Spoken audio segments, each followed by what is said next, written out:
booktube. I'm here today to talk about my favorite books from middle grade, or like children's novels, those kind of, you know, children's chapter books. I already did a video talking about my favorite children's picture books growing up, so I thought I'd go through my shelves and pick off the ones that I still own from when I was mighty young, and show them to you. They're in no particular order, just pull them off my shelves randomly.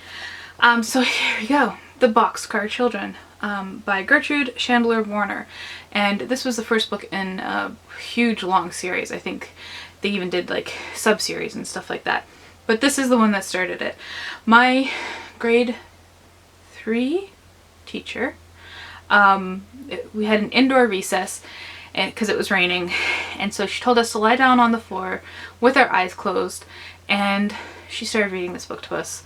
And I think I've been a reader my whole life, but that moment stands out to me as like a moment when I was like, this is awesome, this is the coolest thing in the world. And it was this book. So The Boxcar Children is about 4 orphan children who don't want to be in an orphanage, don't want to be in foster care or anything, so they decide to go out and live on their own in a boxcar on a train. An abandoned train, abandoned boxcar. And it goes from there. Next book is a Judy Bloom book, but not the Judy Bloom book that everyone goes for. I did read that one and it was one of my favorites, but I thought I'd pick out lesser known books here. And this is Blubber by Judy Bloom, and it's about a girl who gets picked on in school for being chubby, for being a bit fat. And you know, we see all the pretty girls around her, you know, making fun of her. Yeah, and for some reason I really identified with that. Then we have this one, Bamboo and Friends by John Atkinson, and this one's actually illustrated as well. And this was great. Oh, it's also signed for Courtney, Stay Happy, John Atkinson, September 5th, 1992. So I was actually 6 when I got this book. And you know, it's beat up because I've read it so many times. And it's about this alien named Bamboo who comes down to Earth. Do they show him coming down to Earth? Okay, they don't show him coming down to Earth. And he frees all the animals from the zoo. Yeah. And it's all about, you know, love and compassion and being a good person. And I actually, like, I think I should reread this, and I could probably do it all in one day. I think I'm going to set it aside and do just that. Oh, another favorite book of mine is The True Confessions of Charlotte Doyle by Avi. And this is about a girl who's wants adventure in her life, and it's a historical novel. I don't think they have an actual date put to it,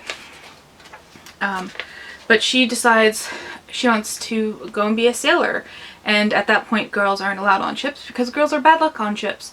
So she disguises herself as a boy and yeah, goes off and has an adventure on a ship, trying to hide her identity from the other people there. Another book that I really truly enjoyed was Dinah and the Green Fat Kingdom by Isabelle Holland, and I reread this like all the way through university. I reread it a ton, and it's still one of my favorite novels, and I still think it would stand up to a good reread. So this features Dinah, who is again an overweight, I think she must be 12 or so. Wow, it has my old address in it and everything. Yeah, she's 12, preteen, early teen years, and she gets made fun of a lot for it, and she talks about the troubles of, you know, people judging her for eating just like a normal person, the trouble of finding, you know, cool clothes to wear. This was written in the 70s, and she creates this kingdom in her backyard in this tree, where everyone's fat, and because she's the fattest, she's the queen, and I really liked that, the imagination that she had, and, you know, being by herself and just creating this world. This one might be a bit more popular, Moominpappa's Memoirs by Tove Jansson.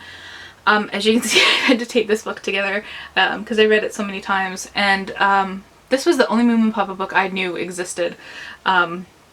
And so I just reread it and reread it and reread it. And this is, the Moomins are these weird troll creature things. Okay, there's a baby Moomin. There's a baby Moomin and a big Moomin.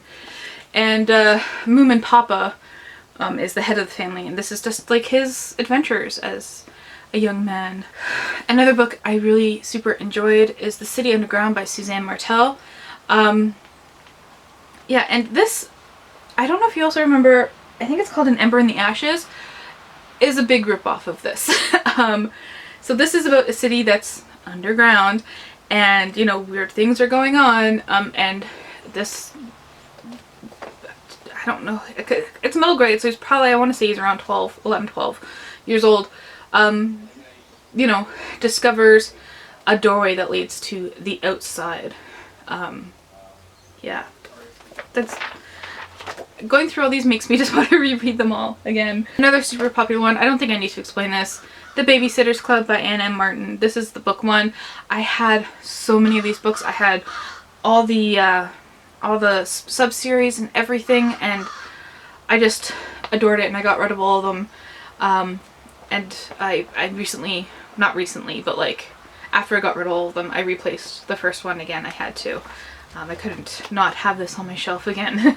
And then I have the Root Cellar, which I recently reread, I think last year sometime, and this is by Janet Lunn, and this is a great Canadian novel.